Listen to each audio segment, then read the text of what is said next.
Isaac Newton invoking intelligent design at the limits of his knowledge.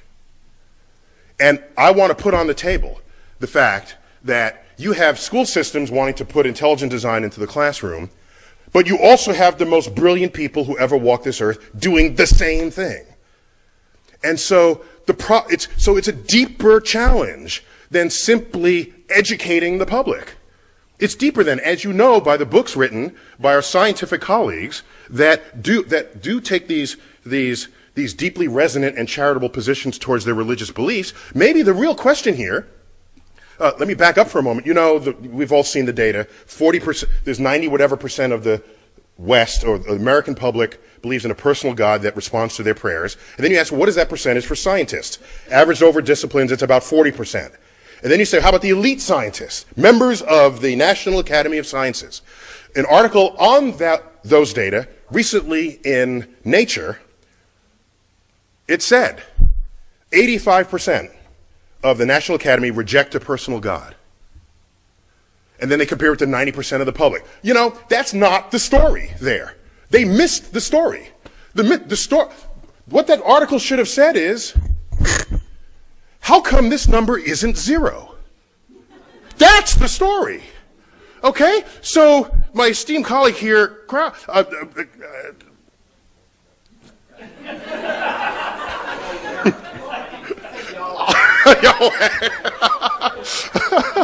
Professor Krauss here says all we have to do is make a scientifically literate public.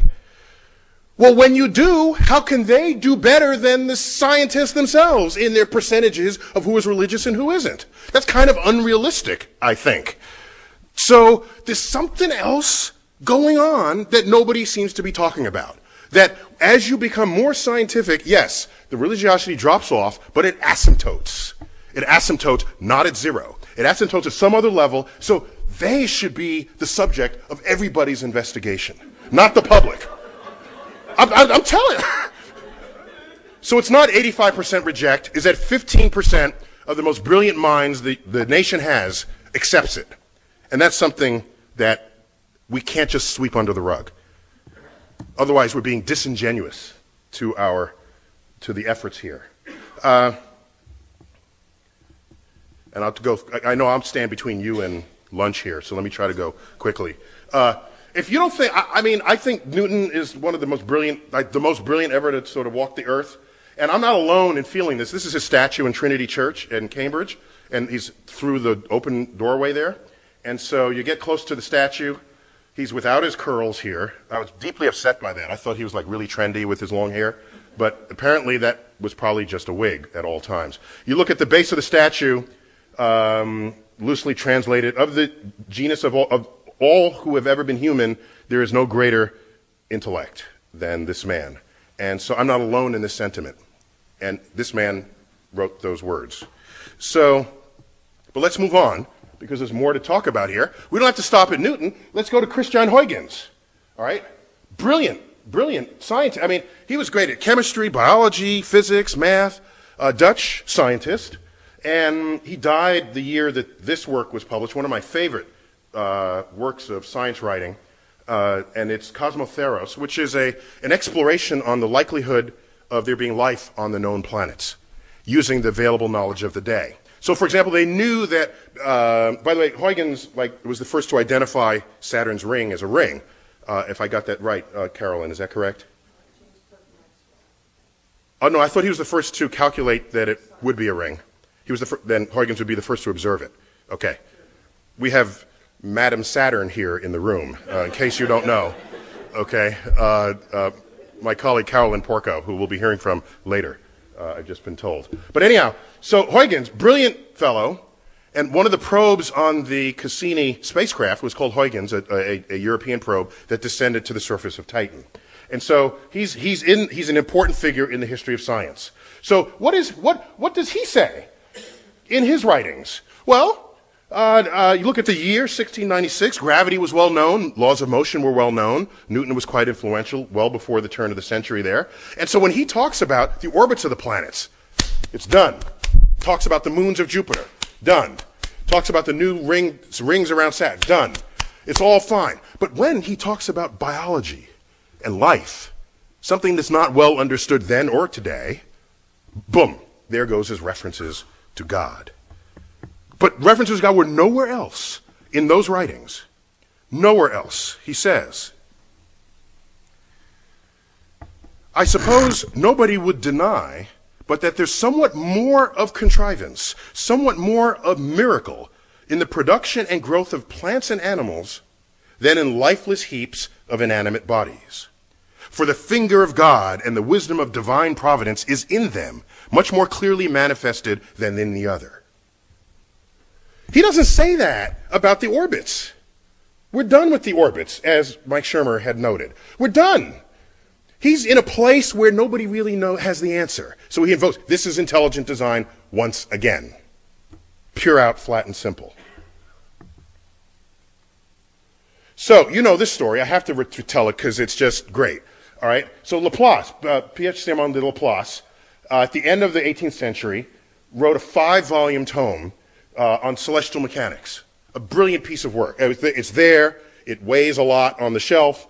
And what it does is it takes Newton's laws of gravity and brings them into a full expression with the hammer of calculus. Okay? He brings all the armament of mathematics to bear on the laws of physics that were put forth by Isaac Newton. Isaac Newton only touched on them. They were not fully developed. And in this work, he demonstrates, he further develops something that had been percolating in the mathematical community, but he develops, and one might even say perfects, a branch of math we would call perturbation theory, where instead of pulling your hair out saying, well, how do you calculate this pair of forces and this pair and all the equations go to hell, in perturbation theory, it allows you to systematically and reliably calculate the effect of a small tug in the presence, a series of small tugs in the presence of singular big tugs. And that's kind of what's going on in most of the solar system. And when you do that, and you do that properly, you can demonstrate, notwithstanding effects of chaos, which have other timescales related to them, you can demonstrate that, in fact, the solar system was stable beyond the predictions of Isaac Newton. So, he figures this out, does not invoke God, because he figured it out. And in a story that may be apocryphal, but I see more in support of it than against it, this time coincides, of course, with the era of Napoleon, Napoleon being French, and Laplace being French. No translation necessary. Napoleon, if you visited his library, it's not just sort of books of world history and battles, it's engineering books, it's physics books. This man wanted to know where his cannonballs would land, all right? He was much more than just sort of a lucky general. He was into the physics, the engineering, and the material science of war.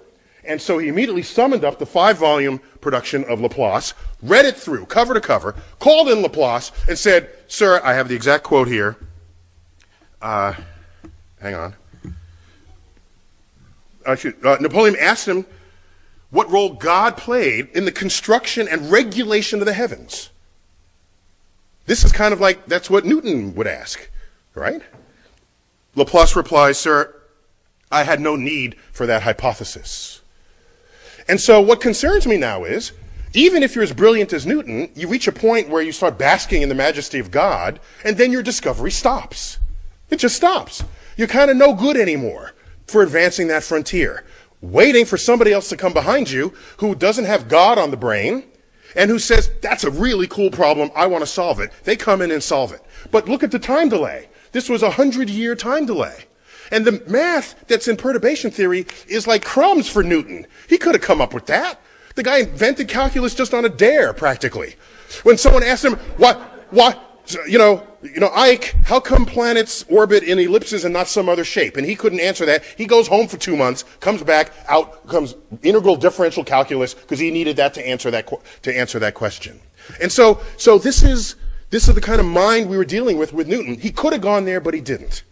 He didn't. His religiosity stopped him.